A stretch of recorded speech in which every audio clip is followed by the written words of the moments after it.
दोस्तों, अभी अलग अलग तरीके से अलग अलग लोग, खासकर विपक्षी पार्टी के नेता हों या एनडीए वाले हों, दावा कर रहे थे कि हमारी दावेदारी मजबूत है, हमारी दावेदारी मजबूत है।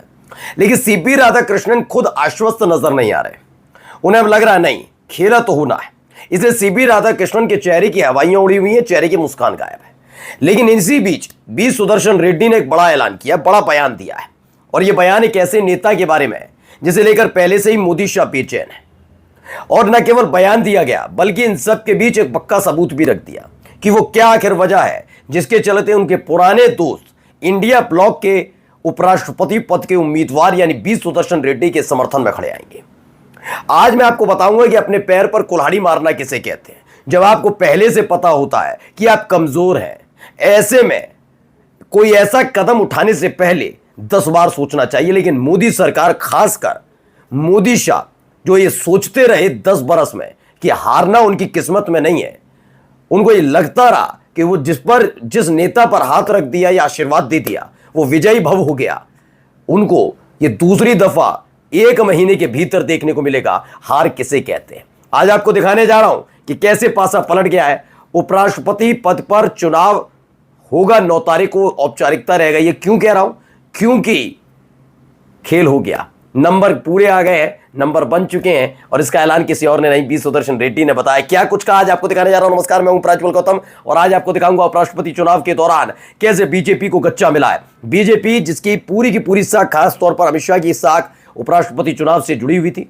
उपराष्ट्रपति चुनाव के मद्देनजर उनको इस बात का बड़ा ख्याल रखना था कि कैसे भी करके जो 427 वाले वोट है, वो 427 वोट साथ में होने चाहिए, वरना खेला हो जाएगा बाबू। और वो खेला हो गया है।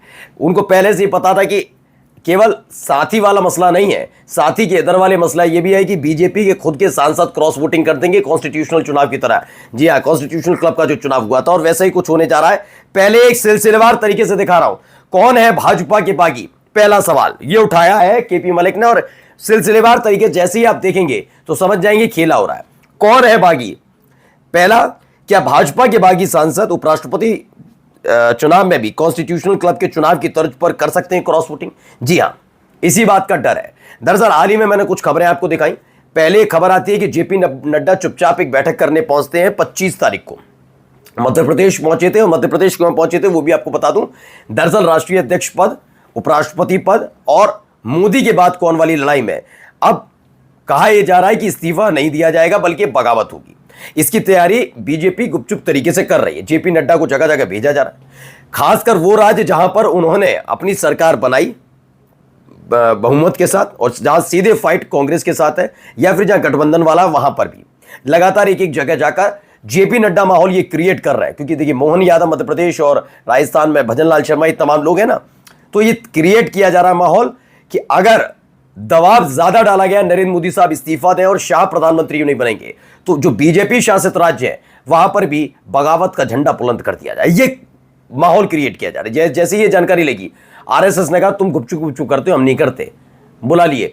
5 से 7 तारीख को राजस्थान में एक बड़ी बैठक होने जा रही है आरएसएस की, जिसमें खासकर बीजेपी कि वो सांसद जो आरएसएस समर्थित है या आरएसएस को सपोर्ट करते हैं, आरएसएस की विचारधारा से प्रेरित है, मोदी शाह गुट से अलग, उनको बुलाया जाएगा। जेपी नड्डा की बैठक में एक महिला सांसद बदसलूकी हुई थी। खबर ये थी कि वो आरएसएस सपोर्टर है, उनको पता ही नहीं था कि जेपी नड्डा की बैठक में जाना नहीं जाना है। वो पहुंच गए, उनके साथ क्या हुआ मैंने दिखा दिया था। खैर, अभी देखिए, क्या भाजपा की बागी सांसद उपराष्ट्रपति चुनाव में भी कॉन्स्टिट्यूशनल क्लब के चुनाव की तर्ज पर क्रॉस वोटिंग कर सकते हैं? जी हाँ, ये सच है। और इसी बात का डर लगातार मोदी शाह को सता रहा है। उनका कहना है कि हमारे सहयोगी हमारे साथ होने चाहिए।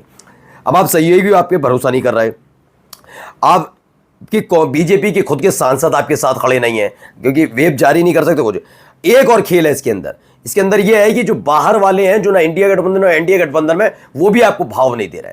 अब आइए अगला, क्या भाजपा के कुछ सांसद सुदर्शन रेड्डी के संपर्क में? जी हां, खबर यह आई, राहुल गांधी ने अभी हाल ही में एक बयान दिया। दरअसल राहुल गांधी की एक नीति रीति, आप सही माने गलत माने, हो सकता है अच्छे राजनेता हो ना हो, मैं नहीं जानता, लेकिन एक बात देखिए, वो स्पष्ट कुछ चीजें बता देते हैं। जबकि कहा जाता है राजनीति में कुछ बातें छिपानी पड़ती है। जैसे उन्होंने अभी हाल ही में कह दिया कि बीजेपी के कुछ सांसदों ने मैसेज किए। ये कौन सांसद है? ये वही सांसद है जिन्होंने कॉन्स्टिट्यूशनल क्लब के चुनाव के दौरान अमित शाह और मोदी जब साथ खड़े थे संजीव बालियान के, फिर भी उन्होंने इंडिया गठबंधन ने जिस प्रत्याशी राजीव प्रताप रूडी को समर्थन दिया उनके पक्ष में जाकर खड़े हुए। ये वही सांसद हैं जो लगातार राहुल गांधी को मैसेज कर रहे हैं। आगे देखिए, क्या विपक्ष को चंद्रबाबू नायडू ने ही सुझाया था उपराष्ट्रपति उम्मीदवार के लिए सुदर्शन रेड्डी का नाम? जी हां, ये खबर निकल कर आई। देखिए, ये खबर मैं पहले भी दिखा चुका हूं, अब मुद्दा उठ रहा है। मैंने तब भी बताया था। देखिए, सूत्र बता रहे हैं कि चंद्रबाबू नायडू की सहमति से इंडिया गठबंधन ने बी सुदर्शन रेड्डी का नाम उपराष्ट्रपति पद के लिए तय किया। श्री रेड्डी आंध्र प्रदेश से आते। जब इनको 19 अगस्त को उम्मीदवारी का ऐलान हुआ था, तब ये खबर थी निकलकर कि चंद्रबाबू नायडू से पहले पूछा गया और उनसे पूछने के बाद ही उन्हें इंडिया गठबंधन का प्रत्याशी बनाया गया है। ऐसे वक्त में दक्षिण वर्सेस दक्षिण होगा और खासतौर पर एनडीए की सबसे मजबूत बैसाखी इंडिया गठबंधन के साथ खड़ी नजर आएगी। यानी चंद्रबाबू नायडू से पूछकर ये सब कुछ किया गया। अगली लाइन पढ़िए, क्या चंद्रबाबू को बिना विश्वास में लिए राजनाथ सिंह को जगन मोहन रेड्डी से समर्थन मांगना महंगा पड़ा? जी हां, यह खबर भी हमने दिखा चुके हैं। दरअसल कहीं यह खबर निकली नहीं थी। खबर यह थी कि नरेंद्र मोदी और अमित शाह दोनों को भरोसा बीजेपी के सांसदों पर नहीं है। अगर बीजेपी के सांसद साथ नहीं है तो यकीन मानकर चलिए जो सहयोगी हैं उनका साथ रहना बहुत जरूरी है। वो नहीं रहे फिर इनको बाहर से समर्थन की जरूरत है। जगन मोहन रेड्डी आंध्र प्रदेश का वो चेहरा है जिनका चंद्रबाबू नायडू से 36 का आंकड़ा है। जगन मोहन रेड्डी पर 11 वोट है। ये जानते हैं अगर चंद्रबाबू नायडू काम नहीं आते और वो इंडिया गठबंधन के साथ जाते हैं तो एक विकल्प के तौर पर हमारे पास जगन मोहन रेड्डी है। जगन मोहन रेड्डी के लिए इसीलिए फोन कराया गया।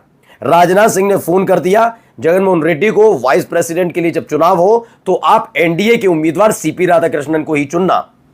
यह संपर्क किया जा रहा था। यह खबर किसी ने नहीं छापी। खबर यह भी निकल कर आई कि मना कर दिया गया था। ये गुप्त रूप वाली खबरें हैं, ना मत निकालना भाई, इसमें निकालना मत, क्योंकि वैसे हम फंसे हुए हैं, वेब जारी कर नहीं सकते, सीक्रेट वोटिंग होती है, पता नहीं चलेगा कि अपनों ने दगा दिया या अपने साथियों ने दगा दिया। तो हमसे कुछ इस समय कुछ मत करना।